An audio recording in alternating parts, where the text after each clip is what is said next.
In a world full of distractions, there is one big question on every dog owner's lips. How do I become more than just the person holding the other end of the leash? We all get dogs with a dream in mind, a vision of the future. And if right now your everyday reality isn't quite that picture you had in mind, you are in the right place. It really doesn't have to be this way. You absolutely can and will be more to your dog than just the person who gets in between them and the world. The key is you need to be more sexy. More sexy than the neighbourhood cat. More sexy than the jogger in the park. More sexy than that half-eaten hamburger they just found on the floor. And yes, even more sexy than the dog across the road. I'm Tom. And I'm Lauren. Together we're Absolute Dogs. And you're listening to the Sexier Than a Squirrel podcast.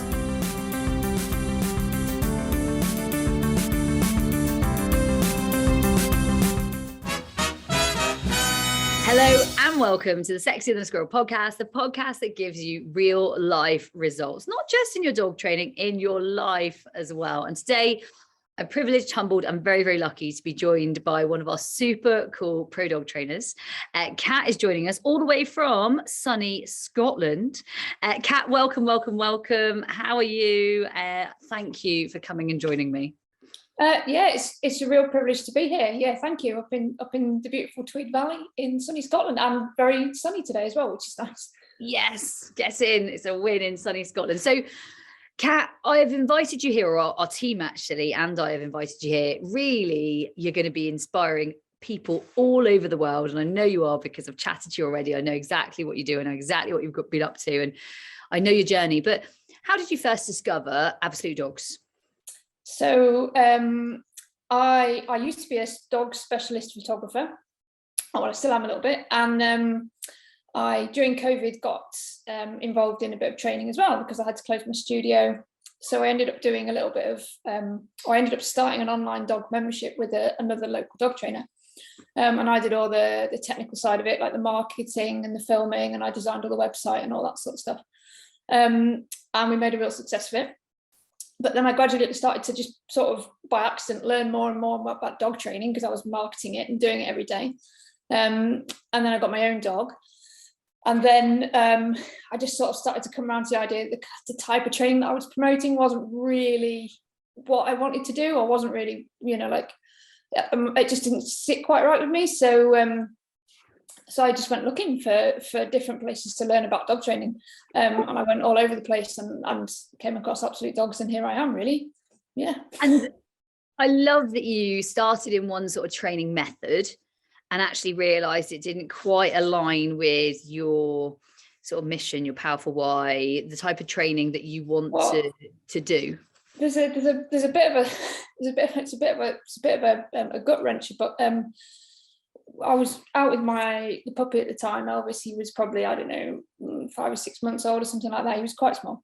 And I was my son, who at the time was about 5 or 6 as well. And I was just having one of those days, and I gave Elvis a bit of a check on the lead because, that's what I've been told, when he pulls on the lead, you give him a bit of a check. And my son looked at me and he said, "Mum, I thought you were kind." Oh, and I was like that. Oh my gosh, that's a stab to the heart. Right there. Bless your son, realizing they're so honest, aren't they? They're so honest. Right in front of you, don't they? Like there's no, they just put it right there in front of you, and I just sort of went, oh God, yeah, wow, right, I need to do something about this. And so gradually, that's it. What a pivotal moment in your dog training, and what a pivotal moment in your journey. And the innocence that just comes out of the mouth of babes, isn't it? It just totally. Innocent and real comment. Like that's a toughie. Like that is. Oh yeah. It hits you right between the eyes. Does that? You're like, oh God, yeah, really. Wow. Yeah, that's a biggie. So tell me a little bit about, I suppose, what made you want to be a dog trainer? What made you want to train dogs better? What makes you want to work with dogs? What lights you up about doing it? I mean, I've always been into animals in general. My horses was my first love. When I was the kid that was at the stables every weekend, mucking out, riding ponies and doing that. And I worked with horses for about 3 or 4 years after I left school. And then I kind of left it, had a bit of a career in the military. And so I've just come back around to animals, really. And I've just always connected with animals and loved animals. And say sort of fell into it really with the photography, and then fell into the training. I just love it. I just got the bug. I was like, this is it. It's like back being a riding instructor again. And give me a little breakdown of like your day-to-day. Like, how does your day-to-day look? So I guess I do it sort of part-time at the moment, as really. So I teach classes 3 nights a week, 2 nights a week that I put on, and actually a third night that a group of like dog walking friends got in touch with me and said, could you put classes on for us? Wow. So that was awesome. So I do a third night a week, but that was at their request, so that was pretty cool. So I guess on those days I'm doing a bit of prep for them for those classes, and then I do one-to-ones, maybe do 2 or 3 one-to-ones a week now. So that's great. So yeah, and then just all the way up in Scotland. The name of your business is? So Valley Dogs, because nice. I'm in the Tweed Valley in Scotland. So beautiful. Shout out to Valley Dogs. So then tell me, I suppose you jumped in and you took pro dog trainer, and I know that lots of people take pro trainer for themselves, so they want to train like a pro for their own dog, and lots of people want to train like a pro for people all over the world. They want to train bigger, wider, and lots of people take it for different reasons. What made you think, I'm going to take pro trainer? Because it is a step, and it's a step, I think it's a brilliant step in the right direction. However, some people it's a big old step. What made you do that? What made you jump in? What made you decide that was something for you? So I knew I wanted to do dog training because I've been doing it behind the scenes with the dog training business. And I was like, no, I'm doing this. This is what I want to do. And then actually, if I can give a big shout out to Jean Shaw in Canada, sure. Who basically I kind of bumped into her on Facebook in one of the other Absolute Dogs groups. And I knew that I could see that she'd done like loads of courses and had loads of experience.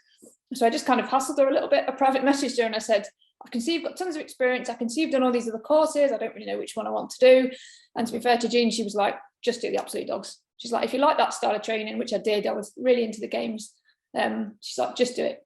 It'll be the best thing. Trust me, I've done all the courses. Trust me, it's the best one. So that was it. So I ended up in Jean's little circle of love. And we still speak quite a lot on Zoom and stuff. I love it. And yeah, so that's how I ended up doing this. And I just loved it. I love the whole thing. When I first came to it, being ex-military and quite kind of, I don't know, very British sometimes, I guess. Yeah, a little bit maybe. I was never that. Maybe that's why I never lasted in the military, because I was never quite all the way there. But like I found the whole thing quite, like I think I said, quite pink and sparkly, and I was a bit like, oh wow, I don't know if this is for me. But then the more I got into it, the more I kind of realised how much thought and how much science goes into it, and like how much it actually all really works. I was like, no, this is the best way to train a dog. Just pink sparkles aside, like.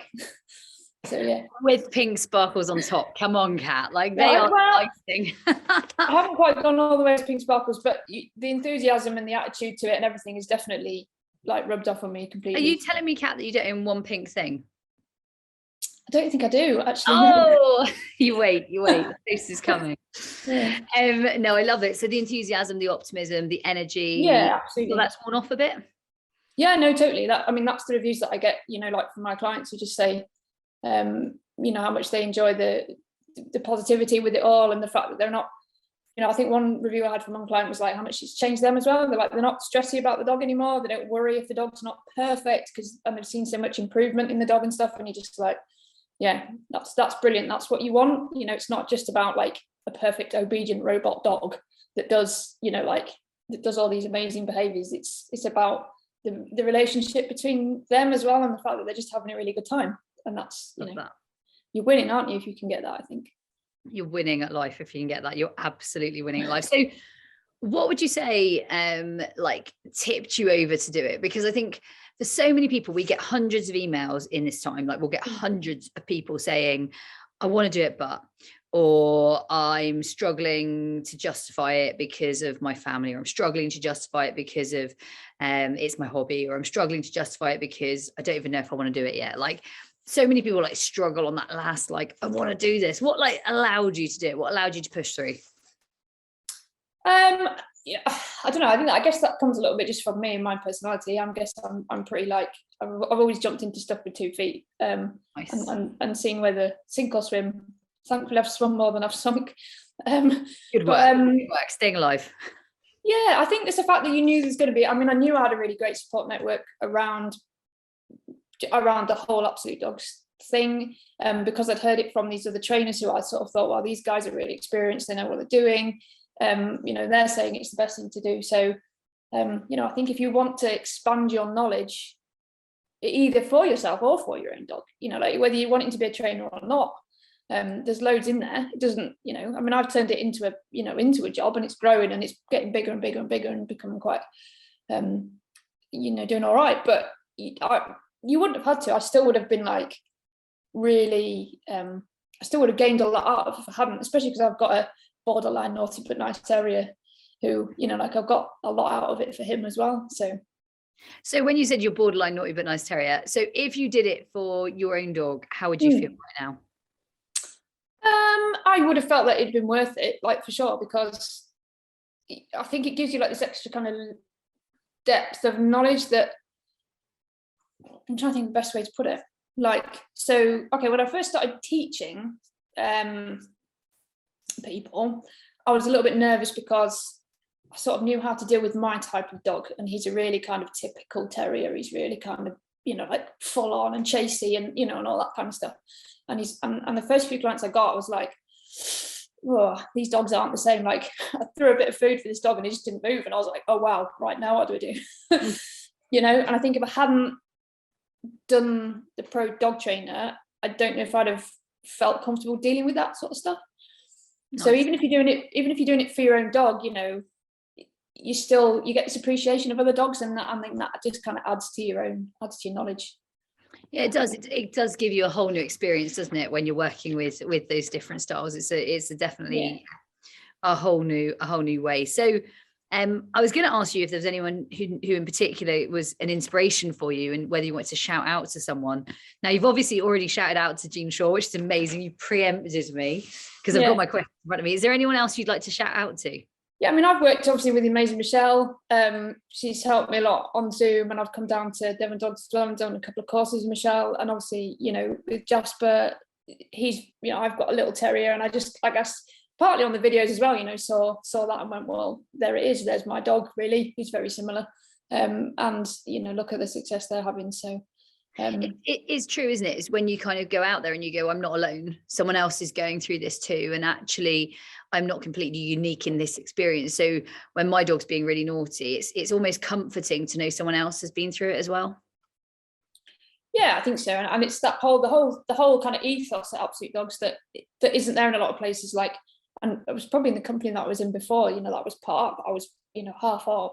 It's quite sort of blaming towards owners. Yeah. Like, you haven't trained your dog properly, as if somehow you've been given this blank canvas of this dog that should just magically behave. If you've done like steps 1, 2, and 3, then your dog will behave. And I was going, well, I've done steps 1, 2, and 3, and my dog still isn't behaving. So what's going on? Yeah. So whereas that isn't the case at all, Absolute Dogs, it's all very accepting and very like, well, this is what we've got. That's great. Let's accept it and let's see if we can improve things. So that's great, and that's the feedback I get from my clients, that they feel like that, which is like brilliant. So a lot more warm, a lot more inclusive. No, I completely, I really love the community. I think the community is very special, like very, very special. Yeah, I think it's a massive part of it. And it's like one of the reasons why, like if you're thinking, do I do pro dog trainer or do I do course X, Y, and Z? Like I would definitely say like PDT has that like edge to it. For sure. And we've just obviously talked about one of the things that I think makes it very unique is the community. I think the community is really powerful. Is there anything else you think makes it quite unique, Kat? I think the way it's delivered. I mean, I've done a few different courses now, because I think you never stop learning, do you? You try and pick from stuff from all over the place to add to your knowledge, but some of the other stuff's quite dry. You sort of like read this 40-page PDF and then write an essay on it. It's fine, you can do it, but it's not as individual. You sort of watch the Absolute Dogs videos and you're like, right, next one. It is a bit Netflix. It is a bit, you sort of like, right, I've watched that now, and where's the next one? And where's the next one? And it does make you want to learn a little bit more. Whereas you're like, oh, another 40-page PDF, great, I'll do that tomorrow.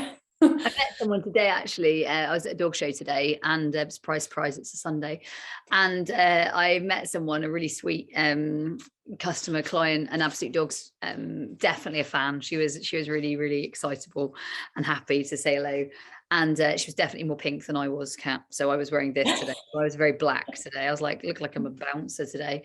And so she was really, really ecstatic. And I think that's, yeah, for me, the energy is cool. I like it, and I can see you've got it in the way you're even talking, and you're even buzzing, and you're moving. Like, I can see you've got some of that, and I think that's really cool, and I think it's really special. So if someone asked you whether they should do pro dog trainer, what would you say? Yeah, definitely. If you like, I wouldn't hesitate at all if I was like wanting to do it for my own dog, or wanting to do it for, to actually become, a PDT, and to teach, then yeah, sure, go for it. I can't see why you would. You'll get something out of it for sure. I like it. And in terms of where you're heading now, and what you're thinking now, and where your plans are going from here on out, what have you got in your back pocket? So yeah, I mean, more of the same. I mean, the business is kind of growing steadily, which is nice. I mean, stuff doesn't happen overnight. But we have done a shout out to Valley Dogs, and Valley Dogs yeah. in Scotland, and Yeah. I know that definitely will have a bit of a ripple effect. Yeah. And you even just like reaching out and sort of risking forward by being part of all this, like that's really cool. Like, just to jump out, it's a completely different experience, isn't it, to get on something like this? Yeah, no, like I'm thrilled to be here. It's like genuinely quite exciting to be on a podcast. It's pretty cool. Yeah, so that's it. Like more of the same, just keep growing the training, keep going. Yeah. Keep helping dogs, saving lives. I love it. Yeah. Like literally saving dog owners and sweet dogs all over Scotland. So I love that idea. And so for me, I suppose, was there any moment in this journey that made you think I can't do this, or maybe I'm not the right person to do this, or maybe this isn't for me? I've definitely had points like I think I said, where I've had like elements of being nervous about what I was teaching people, because I am relatively inexperienced. I've done a lot of teaching, I'm confident with people, and I've spent a lot of time around animals, but really I've only had dogs for, well, I mean, my dog's, he's 2, he's just about to turn 2, so I've only had dogs for 2 years. So sometimes to kind of stand up, especially because I've got clients who have had dogs for years, they've got multiple dogs, they're running agility at a decent level. I mean, I don't teach agility, I just do the pet dog stuff. But when you stood in front of those people and you're sort of going, oh Christ, like I feel like you should be teaching me here.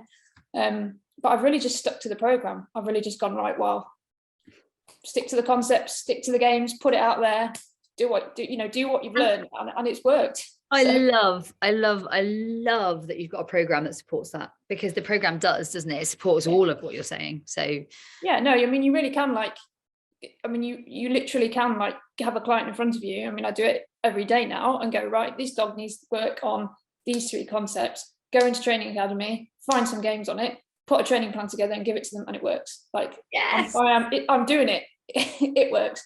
And the more experience I get, the more I'm better at tweaking little parts of it. So more I'm like, to start with, I was just kind of going with sort of relatively generic games, and it was still working. Whereas now I'm like, oh, hang on, that dog's really like this one from over here, this game here, and I'm getting really good at jiggling it all around. But yeah, even right at the start, as long as you've got the confidence to do what you've been told. You're jiggling it. I love it. No, I literally, you're making me giggle, because Liza's listening to this song lately that talks about jiggling. Anyway, I'm not even going to go there, it's too far gone. But absolutely, Kat, what I'd say is you sound like you are literally crushing it. In fact, you're not just crushing it, you're killing it. And I really, really love that you're doing that in Scotland. I know that everybody here is going to have loved hearing about it and hearing about your journey, from the fact that actually you weren't a dog owner to the fact that you're now out there, putting the games out there, teaching the concepts, showing people that games are the way to successful dog training, successful dog ownership. And actually you've risked forward, and I think that's a really special thing to do. You risk forward, you put yourself into a completely different world, and you're doing an amazing job. So that was this episode of the Sexier Than the Squirrel podcast. Kat, I want to thank you hugely, and Valley Dogs, for joining us today as part of our amazing opportunity really to share with people all over the world what we do. Literally, I cannot wait to join everybody next week with next week's episode of way more training fun again. Literally, it's going to go insane. Thank you once again, Kat. It's been a pleasure. And remember, stay sexy. Yeah, Kat said it. You got to stay sexy.